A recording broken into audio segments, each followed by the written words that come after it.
guys, and welcome. In today's video we're going to start off the Harley Benton kit guitar challenge by making a template for the guitar that we're going to make. I don't have this guitar, so I have to be creative and making a template out of pictures that I've found on Google.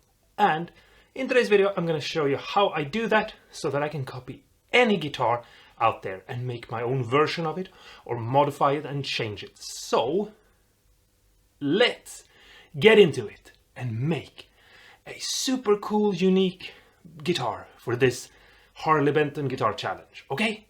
Yeah!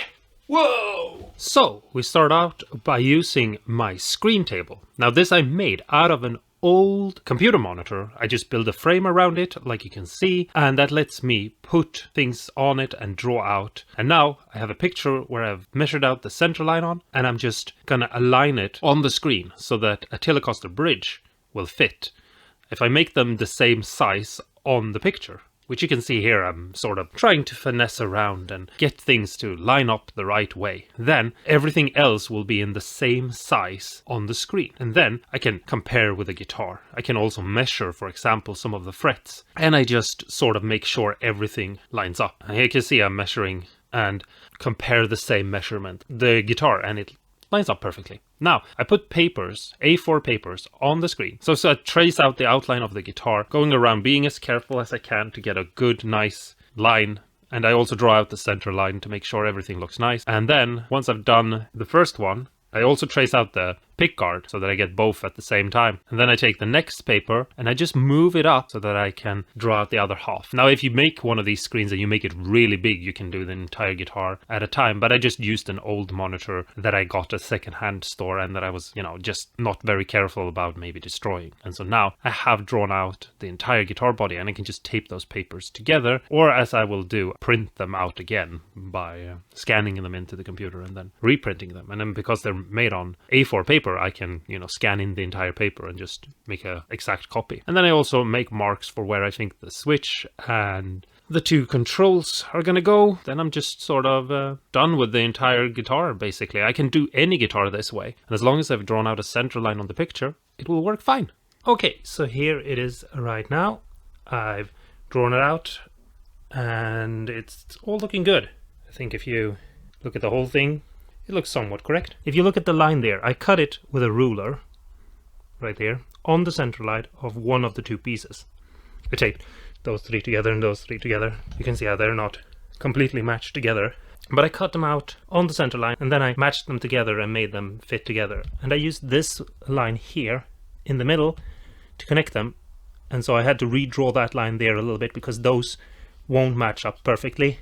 And I had to do the same thing here. Those two didn't match up perfectly there. Just a mil off or something like that. Just so you know, so that if you take my template and you use it to make your own, you have to line it up in the middle on the center line and on the pick guard, and then you can just freestyle and make your own. Okay, so here is the whole thing, and I need to take a scissor and cut it out. Just a regular scissor, you don't have to do anything special. And cut maybe a centimeter, half a centimeter around it. You don't have to go overboard and make something that looks super pretty, because as long as you don't cut into the lines that we've drawn, it doesn't really matter. As you can see, I'm struggling a little bit to do this. It's one of the negatives of being left-handed, that it's just impossible to do anything. And I'm gonna have to do this that I show you now twice, because I need to make a pickguard as well. And so in order to make a pickguard, I scanned all these pictures in to the computer, and that lets me print them out at the same size, because these are just A4 papers, so that works great for me. And so I will have a template, which is what I hinted at in the clip you just saw of me showing this before I cut it out. And so if anyone wants that, let me know. I'm gonna see if I can figure out how to share it so you can just download it immediately from the video, so you don't have to go through all these steps to make your own. Unless you really want to, obviously, then go ahead. I would encourage you to make your own. It's much more fun than to just take mine. But if you want to, you can then have it and make your own version of this guitar. Well, so here I have it now, all cut out. Okay, so next thing we're gonna do is this. Here I have a piece of plywood, and here I have some glue, and I'm gonna see if I can get some out here. This is a regular school glue, you know, the typical PVA thing. And I'm just gonna take this piece of wood here and just smear it out here, all across like this, to just get an even coating. Obviously I'm gonna drop it as well. Just smear it about. Nice, juicy, thick layer of glue, you know, the sort of thing that we all like. And then I'm just going to place this here, trying to put it close to the edge, but not too close, so that we have a little bit of working area to just smear this out in all directions. Hopefully not. Just smear it out like this. You're going to get glue on you and on the template, but just smear it out and wash your hands afterwards. I'm just trying to get it to be even. Damn it.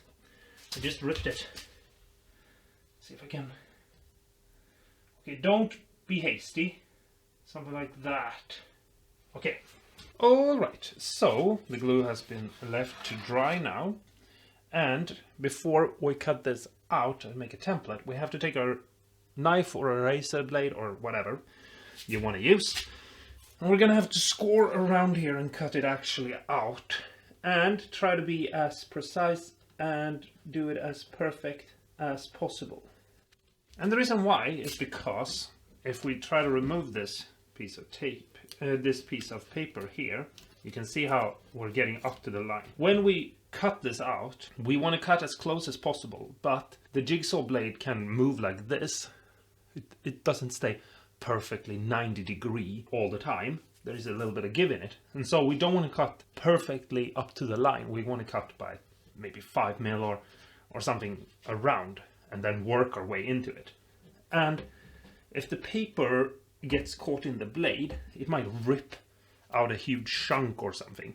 And we want to avoid that, because this is the line we're working up to, and we want to keep that line existing until we're done. We can remove the paper and everything and you know, make it all good once we're done with it. But we don't want to do that beforehand. So make sure you go around and you cut with a razor blade and get it all nice and even. And you don't have to cut your final best anything right now. So if you can't make it look exactly correct, don't worry about it, because we are going to work with this and sand it and try to get it into place where it looks nice and all, but try to do your very best to get it as nice as you can.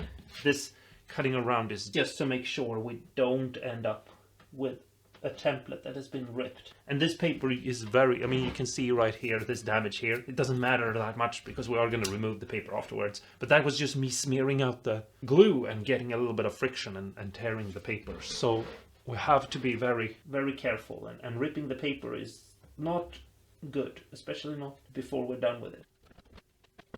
The reason why I'm trying to remove some of it is because I want to make sure that I've sort of cut everywhere around. If we get a little bit of tear out like this, we can most likely, you know, calculate that, you know, it's supposed to be straight there and not go in our template, but we want to minimize that at least as much as we can.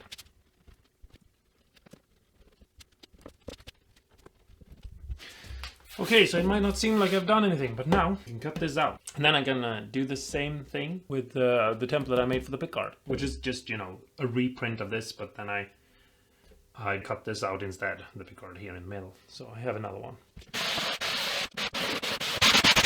So there we have it. I got it really close at some points, like right here. I hope that won't mess with it, but we can add something.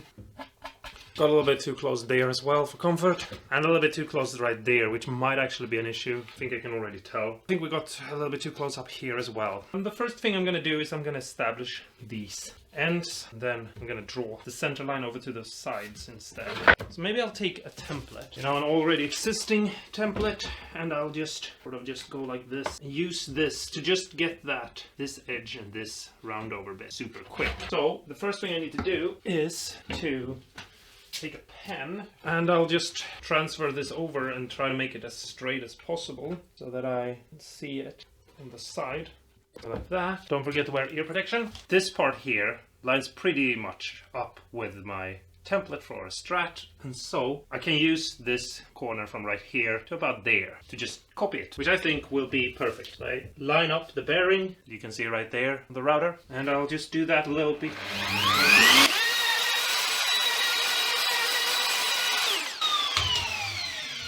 See, that turned out great. I could probably go a little bit further on this side, but I don't want to risk it. One way that I could do this is that I could try to find different templates of different guitars and just line up with those lines and cut them, because this now is perfect. Because I made this template perfect, this is also going to be perfect. So that's going to line up nicely. And all I need now is to continue that line through there. So I lined up my Jazzmaster with the back here, and I've made 2 marks right here where the template actually meets up pretty well. So I'm going to use it to just make this part here. The center line is not on the center line, I just matched up the curve of what I had drawn with this. But I'm hoping, because I think the center line is right there, that I can smooth this out and establish the center line. Because that's priority number 1. Alright, so there we have it. Now I can remove this template. If you don't have any templates, don't worry about it. You can do all this by just, you know, sanding and shaping. Which is what I'm going to do now and show you the rest of the body. Here it is right now. Whoa! And if you look real close, you can see I haven't cut it out up here, and I haven't cut it out up here. And that's because I found something very interesting, or at least I think it's very interesting, and I hope you will find it interesting too. I could take my Telecaster, Stratocaster, Jazzmaster, and Mustang template. I have templates of those guitars. I could find, by combination of all those, I could find the curvature to cut these out. So all these lines that I've cut so far have just been by finding different places in those templates and just lining up the lines and cut it out. You know, obviously I don't know how this guitar design came into be. But something that I've always found interesting with it is how different than any other Fender guitar it looks, but how it also kind of looks like a Fender. It fits right in with the Stratocaster and the Telecaster and the Jazzmaster and Mustang in particular, because they are a little bit closer than the other two. But I find it interesting, and especially that I could take my Strat and Tele and so on and find all of them. And I was actually just going to do that for a little bit and then show you the rest. But I got kind of carried away in how easy it was to make this template. I only have a couple of little notches here and there that I just need to sand out and finish. But I stopped myself because I realized that some of you are starting from scratch, just like I did 15 years ago or whatever it was when I started building guitars. And so I want to show you how you do the legwork, because obviously you can do all of this that I'm showing you with just a file. And the lesser tools you have, the more work you're gonna have to put in, but you can do it. So I'm gonna try to finalize these 2 areas and show you how I do it, and I'll go through a bunch of different tools and show you. Most of it will be with power tools, because that will be a lot faster and better for me, but you can do it with a file. You can do all of this with just a file, but you'll have to go very slow and be very careful, because this edge needs to be 90 to the top. It has to be 90 degrees. If it's not, you're gonna have to either like put in some filler or something and smooth it out and make it into 90 degrees, or you're gonna have to start all over and redo the template. The first thing you can do is you can freehand route away most of this. We have about 5 mil something extra here that we need to get rid of, and you can freehand route that away. Now, all of this work is depending on the fact that you have a router, but that's why we're making templates, to be able to use a router. So if you don't even have a router, then it's a really good tool to have if you want to actually do guitar building. And I know that you might say, well, I don't want to buy tools that I don't know if I'm ever going to use again. You can use a router for building almost everything. Router is one of the best tools to have. In a lot of sense, it's comparable to like a drill or something. So if you don't have a router, you'll soon figure out. So what we can do is we can remove a bunch for the router. I'm going to use this one. It's a little bit smaller. It has a bit here. It goes on a battery, but I don't have it plugged in right now. And it doesn't have a bearing, so we have to be careful. Now, I'm, for video purposes, gonna speed this up so that it doesn't take, an hour to see this. But go as slow as you're comfortable. And stay just shy of this line, because we are gonna have to finalize it and make it smooth and nice afterwards. So don't go up to the line.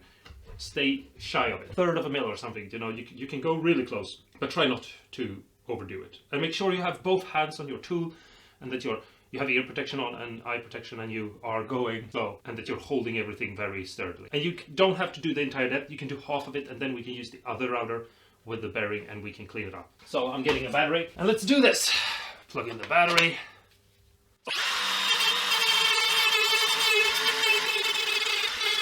And there you see, I've sort of removed everything. I'm really close. I'm half a mil away from the line I have drawn out for myself. But if I feel this, it's very rough, very hard, it's very bumpy. So we're gonna have to fix that. But just because I have the other router, you don't need to have two routers to do this, but you can switch out for a bearing one. So if I take this router out here, you can see this one has, right there, it has a bearing. Hope you can see it. Yeah. And so I'm gonna plug this one in. And just super quickly, just remove the bulk of this because I don't actually need that underside. There you go. You can see how fast it went. And it's super rough, it's not at all as these other that are perfectly nice and smooth. That's a really nice way of removing the bulk of it. And now you can see this horn here. To remove the bulk of that, I might go in a different direction. So obviously I make videos and I want to do them as fast as I can because I want to keep your attention. But you can go slow, which is what I suggest you do, and do that with your first 10 templates or something. But I have done this so many times. You can take regular old rasp and just hack away. And I hope you can see that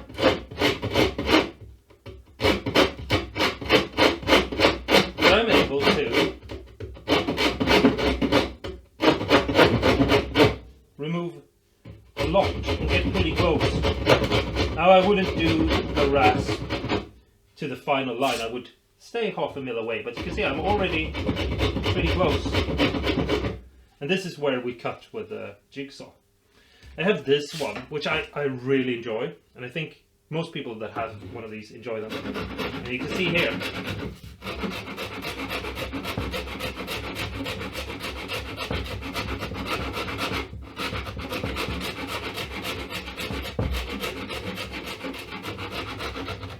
that it goes pretty fast actually.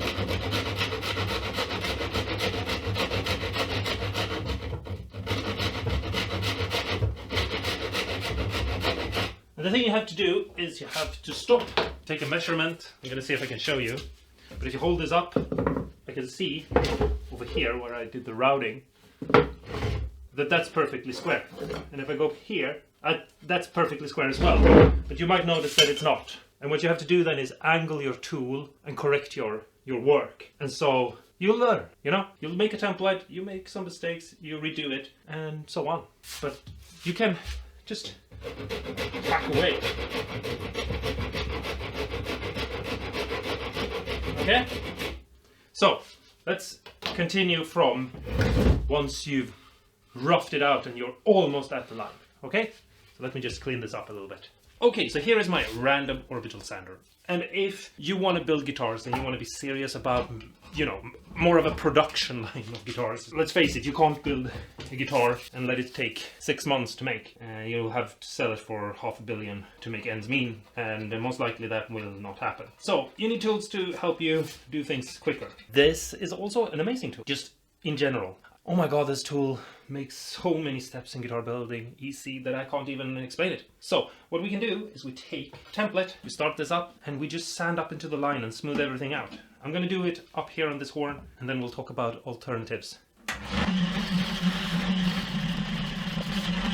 Like right here, I had a little bit of an imperfection because I had to line up my Strat with my Jag and with my Telecaster, I think, or something. And so this area here was just a little bit weird.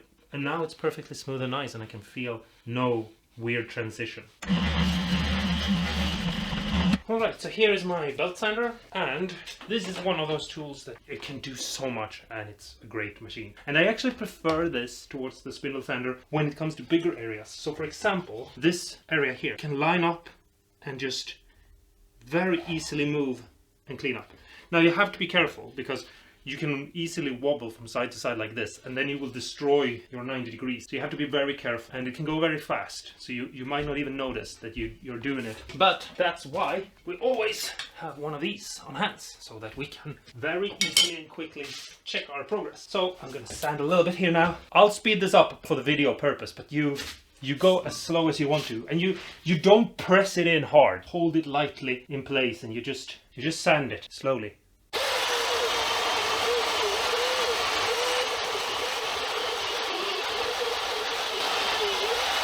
Alright, so the last method that I want to speak about and show you, which is the bare base thing to do and how I started making most of my first template, maybe even my first 10 or something, is sanding sponge and just going smooth things out. I use this still sometimes because it's a really nice way of smoothing out little bumps that you maybe can't really get to otherwise, and finalizing things. Or regular sandpaper. This is 60 grit. Here's a block of wood. You can use anything, you know. Just hold the sandpaper around it, like so. Find out the spot you want to work on.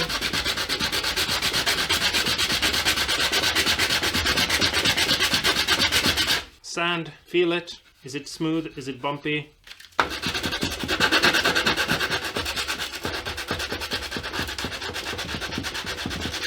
I have a couple of areas where I need to finalize everything a little.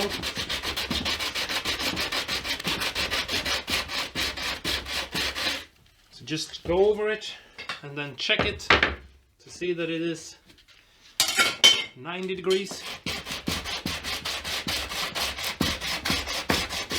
Work yourself up to that line. If you have to remove more than 1/3 of a millimeter, it's going to be very tedious and take a long time, but you know, it can also be kind of fun and relaxing to just sit there and just work on something, and you know, maybe have some music on in the background. I don't, because of the video making, but you can have that and just you know, relax, maybe sand and have a think about, I don't know, the meaning of life or something, and just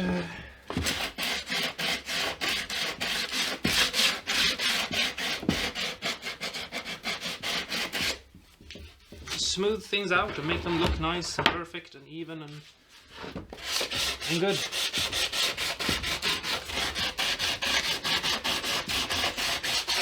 And actually, sometimes when I go back to doing things with hand tools and by hand, I enjoy it more than I do when I do it with power tools. It goes faster with the power tools, but the enjoyment is lesser. So don't think that, you know, you have to do it. The only thing that matters is that you're taking your time to making sure you do it correctly and do it well. Because if I make this template sloppily, every guitar I make with it will be sloppy, and I'll eventually have to make a new one. And if I make this correctly and take care of it, I can have it for the rest of my life.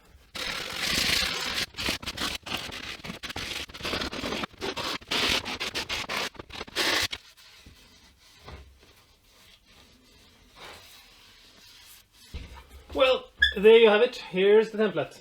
Whew, it's all done. It's all nice. All I need to do now is scrub off the paper that I glued on and establish the center line. I'm going to use this line here to match up on both sides, and then just connect them with a ruler across, just the way it is now. And then I have a template. Now, what I need to do is do everything I did in this video again, but with the pickguard that I have over there. I'll show you it. Here it is. You can see it. I won't film that because it's just going to be this video once more. I won't do any cavity things on these. I'll just do very basic templates because I'm going to use these to reconstruct that kit. So if I have to do any modifications, we'll take a look at that once I get the kit. But I haven't gotten the kit yet, so I can't. I can't do that now. I'm going to try to, because I've already scanned in the papers for this template, so I'm going to try to see if I can somehow share it with you guys, either over on Instagram or in the description below. If it's not there yet, I just haven't figured out how to do it before the video goes live, so just, you know, keep checking back and I'll see if I have it. And if you see this video is like 2 months later or something, ask me in the comments below and I will figure something else, because then I got frustrated and gave up.